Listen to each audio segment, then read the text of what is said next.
जय श्री राधे कृष्णा। आप सभी का स्वागत है आपके अपने YouTube चैनल कान्हा के दीवाने। आज आप सभी सुनेंगे पूर्णिमा व्रत कथा। पूर्णिमा तिथि का हिंदू धर्म में विशेष महत्व है। इसे धनदायक और संतानदायक व्रत माना गया है। जो लोग पूरे विधि विधान से पूर्णिमा का व्रत करते हैं और पूर्णिमा के दिन चंद्रमा को अर्घ देते हैं, उन पर भगवान विष्णु और माता लक्ष्मी की कृपा हमेशा बनी रहती है। आइए सुनते हैं पूर्णिमा की संपूर्ण व्रत कथा। द्वापर युग में एक समय की बात है कि यशोदा जी ने कृष्ण से कहा कि हे कृष्णा, तुम सारे संसार के उत्पन्न करता हो, पोषण करता हो तथा संहार करता हो। आज कोई ऐसा व्रत मुझसे कहो जिसके करने से मृतलोक में स्त्रियों को विधवा होने का भय ना रहे तथा यह व्रत सभी मनुष्यों की मनोकामनाओं को पूर्ण करने वाला हो। श्री कृष्ण कहने लगे कि हे माते, तुमने अति सुंदर प्रश्न किया है।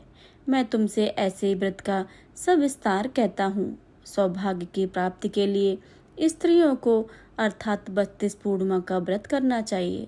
इस व्रत को करने से स्त्रियों का सौभाग्य संपत्ति मिलती है। यह व्रत अचल सौभाग्य को देने वाला है और भगवान शंकर के प्रति मनुष्य मात्र की सख्त भक्ति को बढ़ाने वाला है। यशोदा जी कहने लगी कि हे कृष्ण, सर्वप्रथम इस व्रत को मृतलोक में किसने किया था, इसके सविस्तार मुझसे कहिए।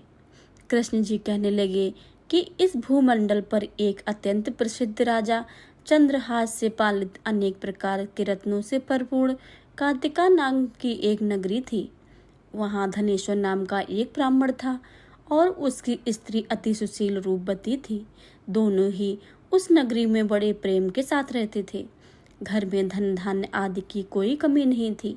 उनका एक बड़ा दुख था कि उनके कोई संतान नहीं थी, जिस वजह से वह बहुत दुखी रहते थे। एक दिन एक बड़ा तपस्वी योगी उस नगरी में आया और योगी बाकी सभी घरों में भिक्षा मांगकर भोजन किया करता था, लेकिन उस ब्राह्मण के घर से भिक्षा नहीं मांगा करता था। एक दिन योगी गंगा किनारे भिक्षा मांगकर प्रेम पूर्वक खा रहा था कि धनुषर ने योगी को यह सब करके देख लिया। सब कार्य किसी प्रकार से देख लिए। अपनी भिक्षा अनादर से दुखी होकर धनुषर योगी से बोले, और सभी घरों में आप भिक्षा लेते हैं, परंतु मेरे घर की भिक्षा कभी भी क्यों नहीं लेते हैं? इसका क्या कारण है? योगी कहने लगे कि आपके धर्म हमें इस बात की आज्ञा नहीं देता है, क्योंकि आप अभी पूर्ण गृहस्थी जीवन में सुख से वंचित हैं। आपके घर में संतान होने पर मैं आपके घर से भी भिक्षा स्वीकार कर लूँगा। उन्होंने कहा कि जिसे संतान नहीं है उसके घर से भिक्षा लेने से मेरे भी पतित हो जाने का भय है। धनेश्वर यह बात सुनकर बहुत दुखी हुआ और हाथ जोड़कर योगी के पैरों पर गिर पड़ा तथा दुखी मन से कहने लगा कि आप मुझे संतान प्राप्ति के कुछ उपाय बताइए। आप सर्वज्ञ हैं, मुझ पर अवश्य ही कृपा करें। धन की मेरे घर में कोई कमी नहीं है, लेकिन मैं संतान न होने के कारण अत्यंत ही दुखी रहता हूँ। आप मेरे इस दुख का हरण कीजिए।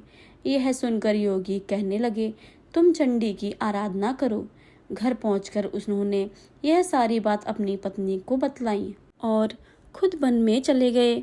वन में पहुंचकर उसने चंडी माँ की आराधना की और उपवास भी किया। चंडी ने 16 दिन उसको सपने में दर्शन दिए और कहा कि हे धनेश्वर, जा तेरे पुत्र होगा, लेकिन उसकी सिर्फ आयु 16 वर्ष की ही होगी। 16 वर्ष की आयु में ही उसकी मृत्यु हो जाएगी। अगर तुम दोनों स्त्री और पुरुष 32 पूर्णिमाओं का व्रत करोगे तो यह दीर्घ आयु हो जाएगी। जितना तुम्हारा सामर्थ्य है उतने आचे के दिए जलाकर शिव जी का पूजन करना, लेकिन पूर्णमासी 32 ही होने चाहिए। सुबह होते ही तुम इस स्थान के पास एक आम का पेड़ देखकर पाओगे। उस पर चढ़कर एक फल तोड़कर अपने घर ले जाना। अपनी स्त्री को इस बारे में बताना। सुबह स्नान होने के बाद वह स्वच्छ होकर शंकर जी का ध्यान करके उस फल को खा ले। तब शंकर भगवान की कृपा से उसको गर्भ हो जाएगा। जब ब्राह्मण सुबह उठा तो उसे उस स्थान पर आम का एक पेड़ दिखाई दिया और वह उससे फल तोड़ने के लिए चढ़ा, लेकिन वह पेड़ पर नहीं चढ़ पा रहा था। यह देखकर उसे बड़ी चिंता हुई। उसने भगवान गणेश जी की उपासना की और कहा कि हे दयानिधि, अपने भक्तों के विघ्नों का नाश करके उनके मंगल कार्यों को करने वाले, दुष्टों का नाश करने वाले, रिद्धि सिद्धि देने वाले, आप मुझे इतना बल दें कि मैं अपनी मनोकामना पूरी कर सकूं। इसके बाद वह पेड़ में फल तोड़कर अपनी पत्नी के पास पहुंचा। उसकी पत्नी ने अपने पति के कहे के अनुसार इस फल को खा लिया और वह गर्भवती हो गई। देवी की कृपा से उसे बहुत ही सुंदर पुत्र हुआ। उसका नाम उसने देवी दास रखा। माता पिता के हर्ष और शोक के साथ वह बाल बढ़ने लगा। भगवान की कृपा से बालक बहुत ही सुंदर था, सुशील और पढ़ाई लिखाई में भी बहुत ही निपुण था। दुर्गा जी की कथा के अनुसार उसकी माता ने 32 पूर्णमासी का व्रत रखा। जैसे ही 16 वर्ष लगा, दोनों पति पत्नी बहुत दुखी हुए, कहीं उनके पुत्र की मृत्यु ना हो जाए। उन्होंने सोचा कि अगर उनके सामने यह सब हुआ तो वह कैसे देख पाएंगे। तभी उन्होंने देवीदास के मामा को बुलाया और 1 वर्ष के लिए देवीदास को काशी में पढ़ने के लिए भेज दिया। 1 वर्ष के बाद उसे वापस लाकर आने के लिए कहा। देवीदास अपने मामा के साथ एक घोड़े पर सवार होकर चल दिया। उसके मामा को भी यह बात पता नहीं थी। दोनों पति पत्नी ने 32 पूर्णिमा का व्रत पूरा किया। दूसरी तरफ मामा और भांजे दोनों रात गुजारने के लिए रास्ते में एक गांव में रुके। उस दिन उस गांव में ब्राह्मण की कन्या का विवाह होने वाला था। जिस धर्मशाला में वर और बाराती आकर रुके हुए थे, उसी धर्मशाला में देवीदास और उसका मामा ठहर गए। उधर कन्या का तेल आज चढ़ने के बाद जब लग्न का समय आया तो वर की तबीयत खराब हो गई। वर के पिता ने अपने परिवार वालों से विचार विमर्श करके कहा कि यह देवीदास मेरे पुत्र के जैसा ही है, इसके साथ लगन करा दूं और बाद में सारी कार्य मेरे बेटे के साथ पूर्ण हो जाएंगे।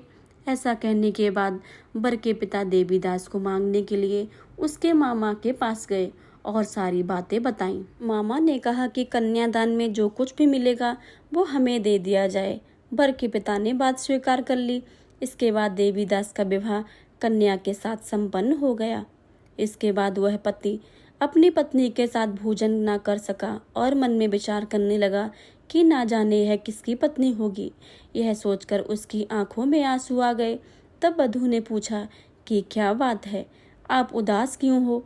तब उसने सारी बातें पत्नी को बता दी। कन्या कहने लगी कि यह ब्रह्म विवाद के विपरीत है। आप ही मेरे पति है, मैं आपकी ही पत्नी रहूंगी, किसी अन्य की कभी नहीं। तब देवीदास ने कहा कि ऐसा मत करिए, क्योंकि मेरी आयु बहुत कम है, मेरे बाद आपका क्या होगा। लेकिन आपकी पत्नी नहीं बनी और बोली, स्वामी आप भोजन करिए। दोनों रात में सोने के लिए चले गए।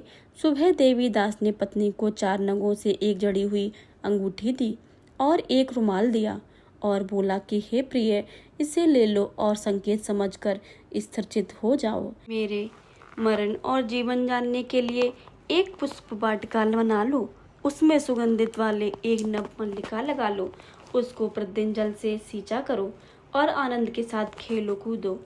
जिस दिन मेरा मरणोपरांत होगा, उस दिन यह फूल सूख जाएंगे। जब यह फिर से हरे हो जाए तो जान लेना कि मैं जीवित हूँ। यह समझाकर वह वहाँ से चला गया।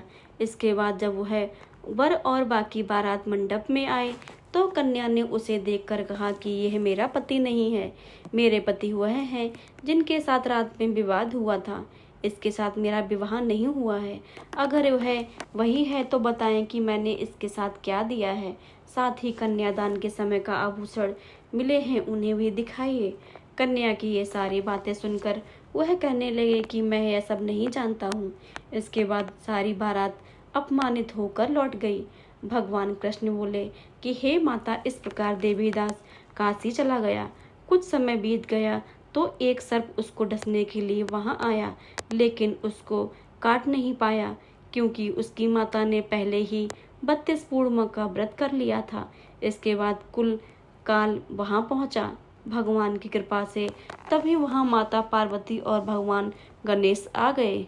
देवीदास को मूर्छित दशा में पाकर माता पार्वती ने भगवान शिव से प्रार्थना की कि हे महाराज, इस बालक की माता ने पहले ही 32 पूर्णिमा का व्रत कर लिए हैं, आप इसको प्राण दे दें। भगवान शिव ने माता पार्वती के कहने पर उसे जीवन दान दे दिया। उधर उसकी पत्नी उसके काल की प्रतीक्षा कर रही थी। उसकी पत्नी ने जाकर देखा कि पुष्प और पत्र दोनों ही नहीं हैं, तो उसको बहुत आश्चर्य हुआ। जब उसने देखा कि पुष्प वाटिका फिर से हरी हो गई, तो वह समझ गई कि उसका पति जिंदा हो गया। इसके बाद वह बहुत ही प्रसन्न होकर अपने पिता से कहने लगी कि मेरे पति जीवित हैं, उनको ढूंढिए। जब 16 वर्ष व्यतीत हो गए और देवीदास भी अपने मामा के साथ काशी चल दिया, इधर उसकी पत्नी के परिवार वाले उसे ढूंढने जा ही रहे थे कि उन्होंने देखा कि देवीदास और उसका मामा उधर ही आ रहे हैं। उनको देखकर उनके सास ससुर बहुत प्रसन्न हुए और उसे अपने घर ले आए। वहाँ सारा इकट्ठा होकर वहाँ कन्या ने उसे पहचान लिया। देवीदास ने उसके बाद अपनी पत्नी और मामा को लेकर वहाँ से चल दिए। उसके ससुर ने उसे बहुत सारा दान दहेज देकर विदा कर दिया। जब वह अपने घर की तरफ चल रहा था, तो उसके माता पिता को लोगों ने खबर दी कि तुम्हारा पुत्र देवीदास अपनी पत्नी और मामा के साथ आ रहा है।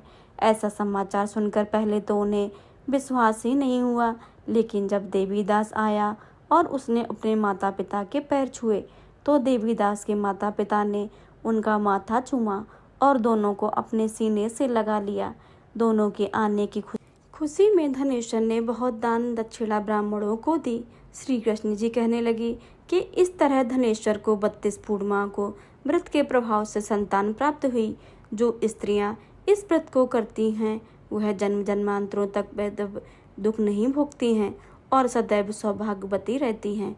यह मेरा वचन है। यह व्रत संतान देने वाला है और सभी मनोकामनाओं को पूर्ण करने वाला है। प्रिय भक्तजनों, यह थी आषाढ़ पूर्णमासी की कथा।